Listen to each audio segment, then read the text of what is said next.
제가 그 본문을 간략하게 한 번 더 봉독하겠습니다.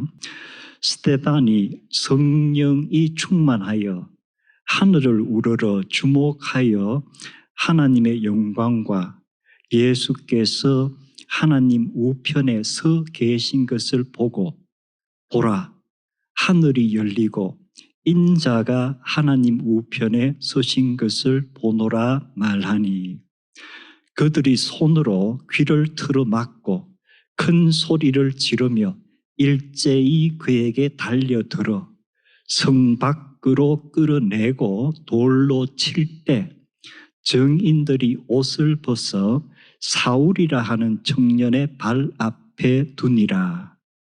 그들이 돌로 스데반을 치니 스데반이 간절히 이르되 주 예수여 내 영혼을 받아 주옵소서 하고 무릎을 꿇고 크게 불러 이르되 주여 이 죄를 그들에게 돌리지 마옵소서.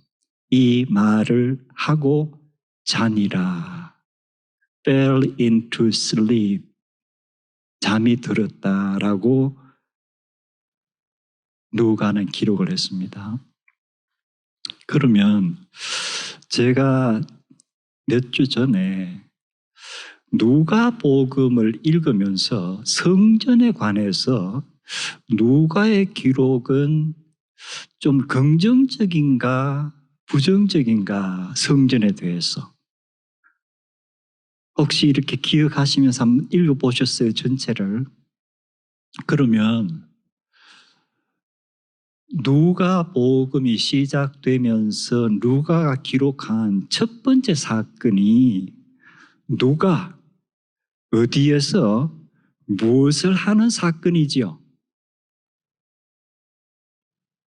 이제 첫 번째 누가가 기록한 사건은 제사장 스가랴가 이렇게 제사장이란 이름이 나옵니다. 그리고 성전에서 분향하는 일을 맡았다.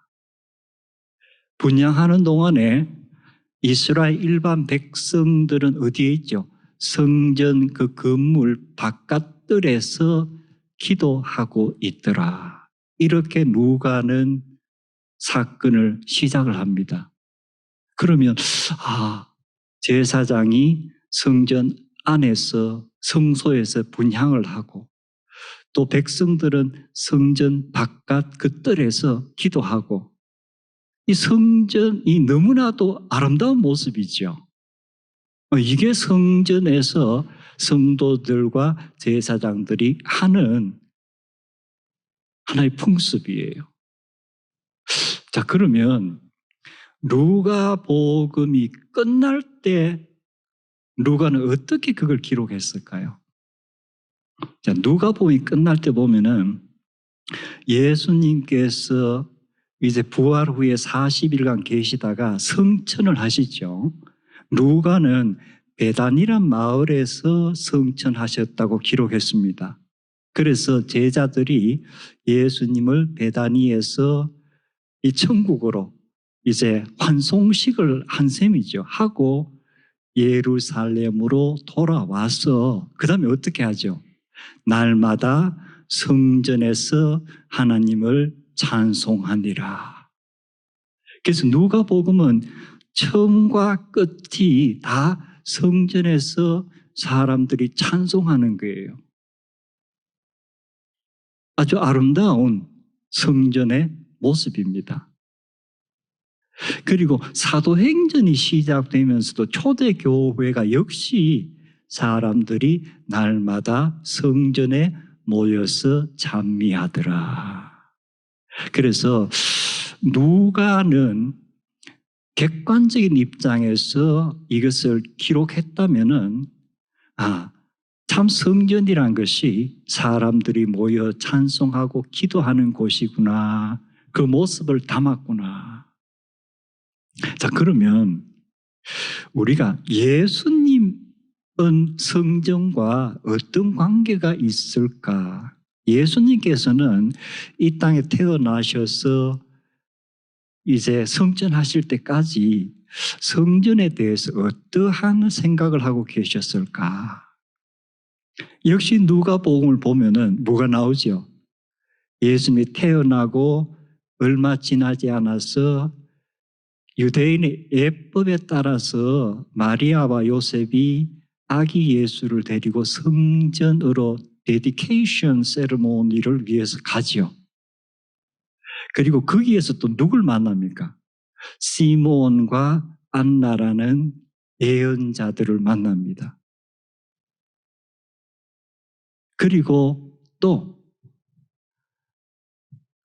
마리아와 요셉이 해마다 6월절이 되면은 성전으로 올라갔더라. 그래서 예수께서 12살 될 때에 성전으로 가서 그곳에서 어떤 일이 일어납니까?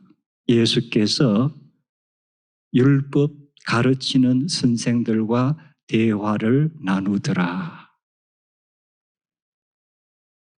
성전에 대해서 예수님은 항상 매년 성전을 가시고, 그리고 누가가 기록한 예수님의 마지막 주간의 일을 봐도 예수님이 하시는 것이 성전에서 가르치시더라, 이렇게 되어 있습니다.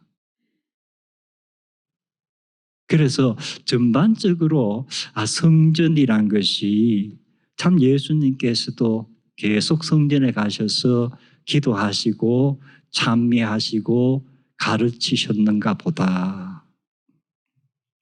그런데 마지막 예루살렘에 입성하면서 그 며칠 동안에 일어난 특별한 사건 몇 개를 보면은, 예수님께서 입성하실 때 이제 감람산에서 저 예루살렘 성읍 그리고 그 성전을 보시면서 눈물을 흘리셨다, 이렇게 누가는 기록을 했죠. 그러면서 예수님께서 하시는 말씀이 왜 너희가 평화의 때를 알지 못하느냐? 너희가 알았더라면 얼마나 좋았을까? 그러면서 앞으로 이 예루살렘 도성이 어떻게 될 것인가? 그리고 예루살렘 성전이 어떻게 될 것인가? 마지막 입성하시는 그날 누가의 기록에서는 이미 예수님께서 얘기를 하시는 거예요. 그리고 바로 그 주간 동안에 한 번은 성전에서 이렇게 나오는데 제자들이 성전을 가리키면서 선생님, 너무나도 성전 아름답지 않습니까? 어떻게 이렇게 아름다운 건물을 지었을까 하고 감탄할 때에 예수님께서 뭐라 그러시죠? 돌 위에 돌 하나도 남지 않고 성전이 무너지리라. 예수님께서 하셨던 예언이 정확하게 예수님께서 십자가에 달려 돌아가신 연도를 우리가 알 수는 없지만 보통 한 AD 30년 정도로 추정을 합니다. 근데 역사적으로 로마의 기록에 남아있는 것 보면은 예루살렘 성은 AD 70년에 함락됩니다.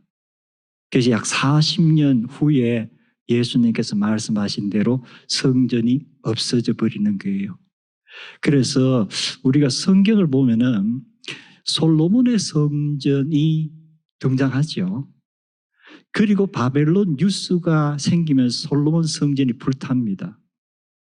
그리고 이 사람들이 돌아와서 제2성전 또는 스룹바벨 성전이라는 조금 규모가 작은 성전을 지었는데 그것도 지금 없습니다.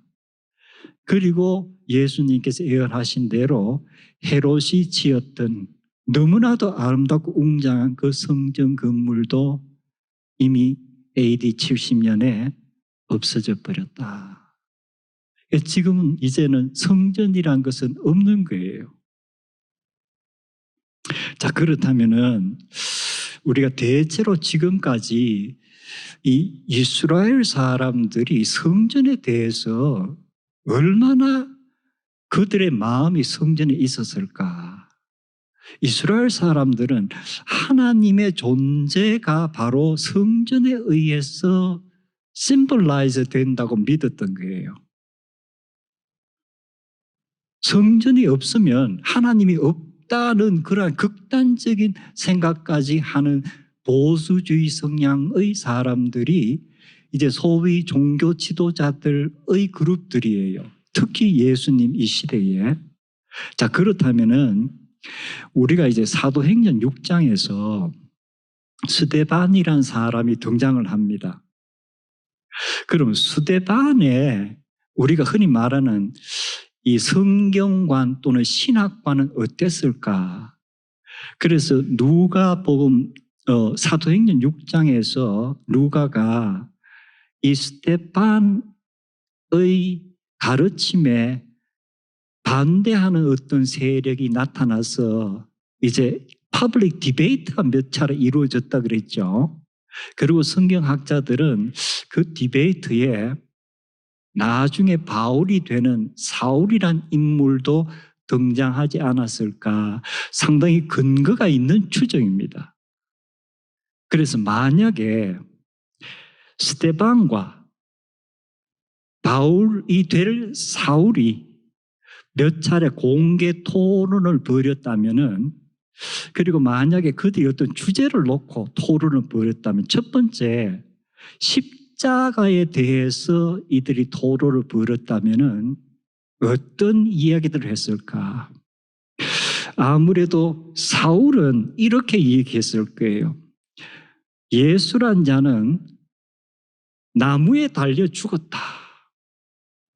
그런데 신명기에 보면은 나무에 달린 자는 하나님의 저주를 받은 자라고 되어 있다.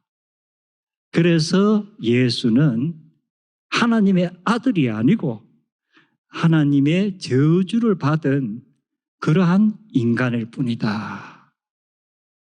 이렇게 얘기했을 거예요. 그럼 스데반은 어떻게 십자가에 대해서 얘기했을 것 같아요? 유월절 어린 양을 알지 않습니까? 그의 피를 문지방에 발라서 우리 이스라엘 백성은 그 재앙을 당하지 않았습니다. 그리고 이사야 선지가 예언하지 않았습니까? 하나님의 어린 양, 세상 죄를 짊어지는 어린 양을 이미 이야기하지 않았습니까? 그리고 세례 요한이 증언하지 않았습니까? 이 예수가 십자가에 달린 것은 하나님의 저주를 받았다 하더라도 그것은 우리가 받을 저주를 대신해서 이분께서 받으신 겁니다. 하나님께서 죄를 모르는 예수 그리스도를 죄 덩어리로 삼아서 십자가에 달리게 하심으로 우리가 속죄를 받은 겁니다. 이 말을 들은 청중들은 어느 쪽에 손을 들까요? 그리고 부활이란 주제에 관해서 사울은 예수란 인물이 부활했다고 떠드는데, 여러분 지금 예루살렘의 모든 사람이 알지 않습니까? 제자들이 시체를 훔쳐서 어디 감춰놓고 살아났다고 거짓말을 한 겁니다. 이에 대해서 스데반은 어떻게 반론을 했을까요? 지금도 예루살렘에 여러 증인들이 있습니다. 예수가 부활한 것을 직접 목격한 증인들이 지금도 많이 있습니다. 그들을 불러 물어보십시오. 부활은 거짓 소문이 아닙니다. 그럼 성전에 관해서 두 사람이 토론을 벌였다면 어땠을 것 같아요? 나중에 우리가 사도행전 후를 쭉 읽어보면은 사울이란 청년, 즉 나중에 바울이 되는 이 청년은 성전 중심 신학을 가진 것 같아요. 그리고 그는 성전에 가서 예배하고 찬양하고 기도하고 하는 것이 몸에 배어 있던 사람 같습니다. 그러니까 성전 중심의 신앙생활을 했던 사람 같아요. 그런데 스데반은 어떻습니까? 자, 여기에서 우리가 다시 한번 짚고 갈 것이 사도행전 6장이 시작되면서 예루살렘 교회에 문제가 생겼다 하면서 히브리파와 헬라파 이렇게 두 그룹을 얘기했죠. 이게 단순히 과부들에게 식량 배급해 주는 문제뿐이었을까? 아니면은 그것은 일부이고 더 큰 어떤 문제가 있었을까? 어떨 것 같아요? 성경학자들의 연구를 보면은 이 히브리파는 이스라엘 땅에서 계속 살아왔던 그 사람들입니다. 해외로 나가본 적이 없는 사람들이에요. 근데 헬라파는 어떤 연유로든지 그 조상들이 해외 여러 곳에서 살다가 다시 예루살렘으로 돌아와서 사는 사람들입니다. 그래서 이들의 벌써 배경이 사용하는 언어라든가 문화에 접하는 것이 다른 거예요. 우리도 한국 교민들과 그 2세 자녀들의 랭귀지라든가 cultural 또는 assimilation 이 정도가 다르죠. 이 대화가 잘 안 될 정도로 다를 경우가 있는 거예요. 그래서 예루살렘 교회도 이 헬라파라는 원래 쭉 있었던 유대인들이 예수를 믿었던 사람, 그리고 해외에서 익숙한 문화권에서 다시금 돌아와서 예수를 믿는 사람, 그래서 예수 그리스도를 믿는 공통점은 있지만 그 외에 이 사람들은 여러 가지 다른 속성을 가진 사람들이에요. 특히 성전에 관해서 헬라파와 히브리파는 매우 달랐을 것이다. 그렇다면 12사도는 히브리파죠. 그래서 나중에 사도행전을 보면 계속 베드로와 요한은 계속 성전에 가서 예배하고 기도합니다. 그런데 스데반이라든가 이 헬라파는 어땠을까? 조금 달랐던 것 같아요. 그리고 스데반이 그 법정에서 증언한 내용을 보면 성전에 관해서 아주 하나의 획을 긋습니다. 천지를 창조하신 하나님께서 인간의 손으로 만든 성전에 계실 수가 없다. 그래서 우리의 신앙이 성전 중심은 이게 다시 생각해 보아야 될 문제 같다. 어떻게 보면은 요한복음은 대단히 후에 기록이 된 겁니다. 그러나 이미 일어났던 일을 나중에 기록한 것이지 일어났던 일들은 제자들을 통해서 계속 초대 교인들에게 전해졌을 거예요. 그렇다면 스데반은 어떤 얘기를 했겠어요? 예수님께서 성전에서 이 성전 건물을 헐라 사흘 만에 내가 세우겠다고 하셨다. 우리 사람들은 정말 이 헤롯이 지은 건물을 생각하고 있었지만 예수님께서는 이 헤롯이 지은 건물이 아니고 예수님 스스로를 성전이라고 하셨다. 그리고 예수님께서는 사마리아에 가서 사마리아 여인과 대화하면서 사마리아 여인이 우리 사마리아 사람들은 그리심 산이란 곳이 하나님께 예배드리는 장소로 믿고 있는데 당신 유대인들은 예루살렘의 시온산이 하나님이 예배드리는 곳이라고 하는데 어디가 맞습니까? 그때 예수님께서 뭐라 그러시죠? 그림산도 아니고 시온산도 아니고 하나님은 영이시다.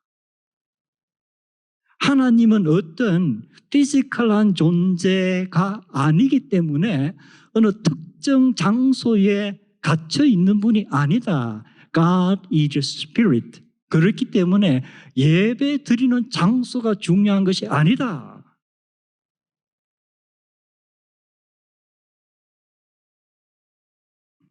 신령과 진정으로 예배하는 예배자의 마음의 자세가 중요한 것이다. 그래서 어떻게 보면은 바울이 된 사울이라는 청년과 스데반이라는 이 청년의 성전에 대한 신학과는 대단히 달랐던 것 같아요. 그리고 흥미롭게도 사도행전을 계속 보면은 큰 핍박이 일어나면서 12사도들이라든가 히브리파는 그 박해의 직접적인 대상자들이 아닌 것 같습니다. 그들의 신학이 예수 그리스도는 믿지만 나머지 부분들은 이 이스라엘의 전통적인 종교 지도자들의 신학과 상당히 비슷한 부분이 많아서 이들은 어느 정도 좀 안전했던 것 같아요. 그래서 우리가 사도행전을 읽어가면서 이제 8장부터 이렇게 전개되는 상황이 역사적인 배경을 우리가 알고 보면은 새로운 것들이 나타납니다. 자, 그러면 오늘 이제 제가 처음 시작하면서 읽었던 마지막 그 부분인데요.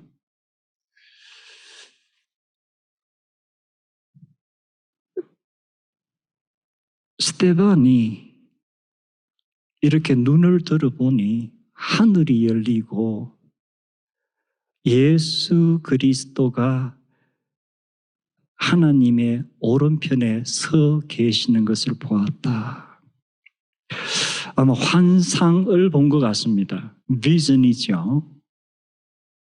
성경학자들은 이런 질문을 던집니다. 많은 경우에 예수님께서 우편에 앉아 계신다라고 되어 있는데 우리 사도신경에도 우리 항상 그렇게 하죠. 앉아 계시다가 저리로서 산자와 죽은 자를 심판하러 오시리라 이렇게 나오는데 스데반이 본 환상에서는 예수님이 서 계신다. 그럼 예수님이 앉아 계신다는 것과 서 계신다는 것에 어떤 차이가 있을까? 이제 학자들이니까 이런 것을 생각을 하는 것 같아요. 여러분은 어떠세요? 앉아 있는 것과 서 있는 것의 차이점. 이제 성경학자들의 해석들이 많습니다. 흥미로운 해석들이 많아요. 대체로 앉아 있다는 것은 무엇을 심판하는 사람들의 포스처리다. 서 있다는 것은 정인들이나 또는 변호하는 사람들의 포스처다. 그 당시 어떤 문화적인 관습을 배경으로 그래서 예수님께서 서 계신다는 것은 하나님 아버지가 심판장이시고 예수님께서 지금 이 세상 법정에서 지금 스데반이 이제 재판을 받는데 예수님께서 하늘 법정에서 스데반을 하나님 앞에서 옳다고 변호하는 그러한 파스처를 얘기하는 거다. 상당히 설득력이 있습니다. 또 여러 가지 다른 해석들이 있습니다. 그러나 하나 확실한 것은 이 세상 법정에서 많은 사람들이 가짜 또는 하나님을 비방하는 자로 생각했던 예수 그리스도가 스데반이 본 환상에서 하늘 보호자 오른쪽에 있었다. 바로 뭐예요? 예수 그리스도는 정말 이 예수 믿는 사람들이 얘기하는 그 하나님의 아들인가 보다.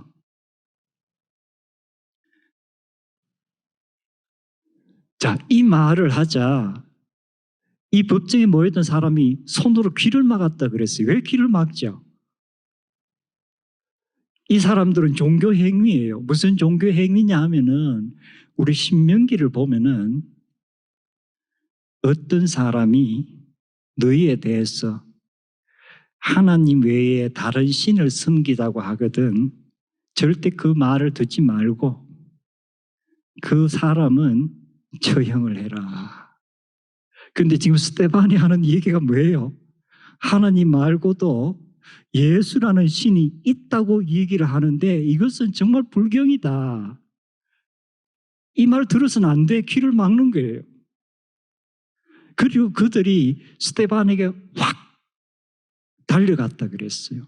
이 헬라어를 보면은 여러분 나중에 마가복음에 돼지 떼들이 있는데 비탈로 막 해서 바다에 빠지는 그 어떤 사건이 나옵니다. 그 돼지 떼들이 비탈로 달려 내려가는 그 단어예요. 그만큼 이들이 분노해서 스데반에게 달려든 거예요.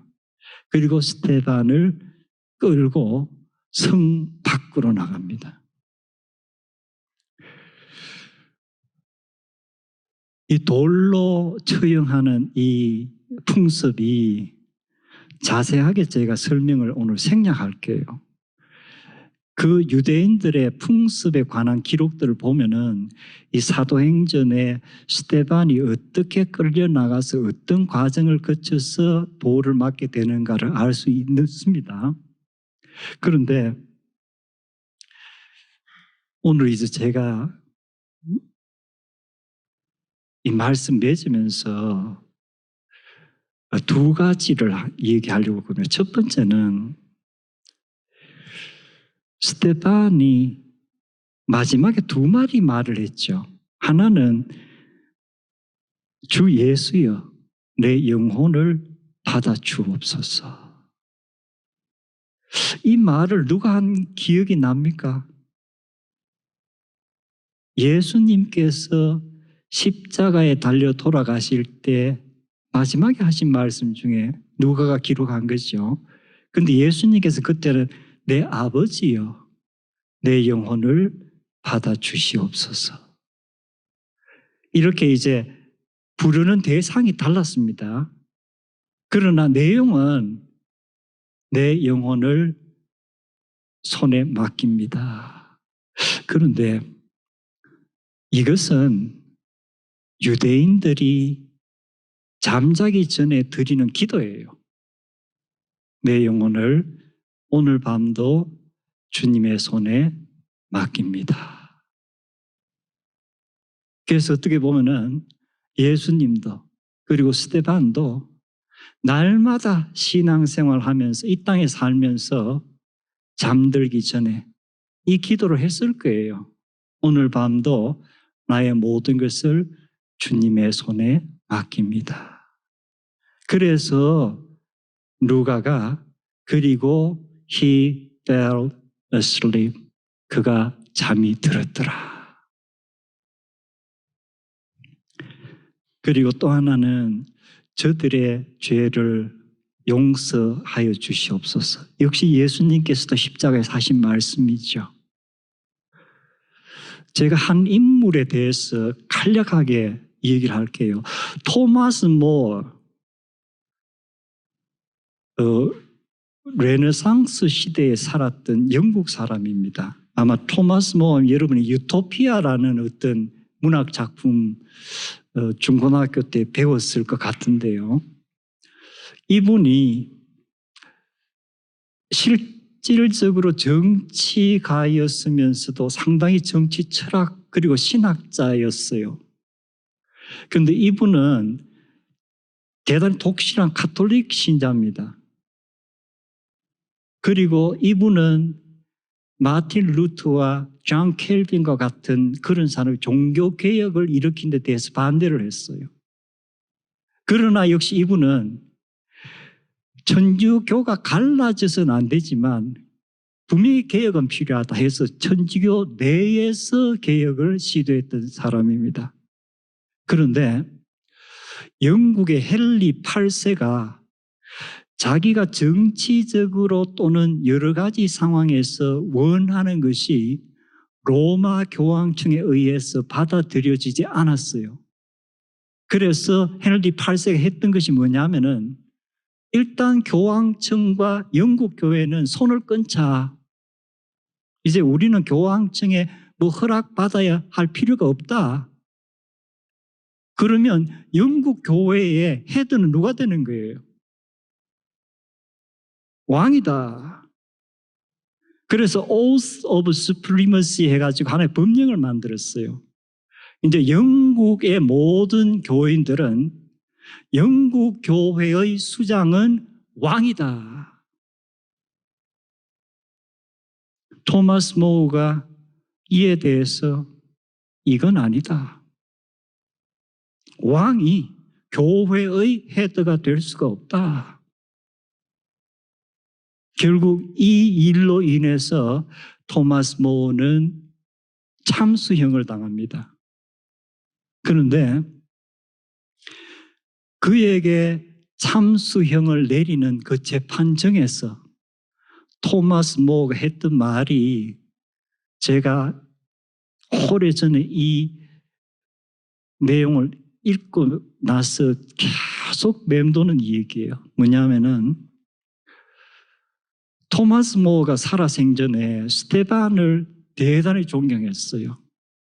그리고 특히 사도행전 7장 오늘 제가 읽었던 그 말씀 그러면서 누가가 사울이란 청년의 이름을 언급했죠.